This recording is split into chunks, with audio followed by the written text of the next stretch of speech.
ஒரு சிறிய கிராமத்தில் மீனா, கார்த்திக் என்ற 2 குழந்தைகள் வாழ்ந்தார்கள்.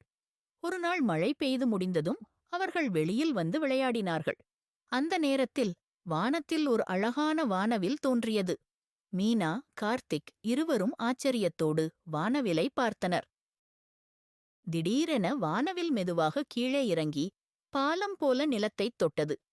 குழந்தைகள் ஆச்சரியத்தில், அடடா, வானவில் நம்மை அழைக்கிற மாதிரி இருக்கே என்று சொன்னார்கள். அவர்கள் ஆர்வமாக வானவில் அருகே சென்று அதைத் தொட்டார்கள். அதோ, அந்த வானவில் ஒரு மந்திரப் பாலமாக மாறி ஒளிர்ந்தது.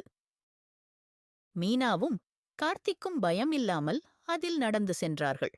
கீழே பார்த்தால் தங்கள் கிராமம் சிறியதாக காட்சியளித்தது. வானில் பறக்கும் பறவைகள், மின்னும் நட்சத்திரங்கள் போன்ற காட்சிகள் அவர்களை ஆச்சரியத்தில் ஆழ்த்தின. சிறிது நேரத்தில் அவர்கள் ஒரு புதிய உலகத்திற்குள் சென்றார்கள். அந்த உலகம் சாதாரணமல்ல, அது மாய உலகம். அங்கு மரங்கள் ஒளிர்ந்து கொண்டிருந்தன, மலர்கள் பறந்து கொண்டிருந்தன, விலங்குகள் மனிதர்களைப் போலப் பேசின. வருக வருக சிறிய நண்பர்களே என்று அந்த உலகம் அவர்களை வரவேற்றது. மீனா ஒரு பறக்கும் குதிரையில் சவாரி செய்தாள். கார்த்திக் பேசும் சிங்கத்துடன் விளையாடினான். அவர்கள் சாக்லேட் ஆற்றில் நீந்தினார்கள். இனிப்பு பழங்கள் நிறைந்த தோட்டத்தில் பறவைகளுடன் பழம் சாப்பிட்டார்கள்.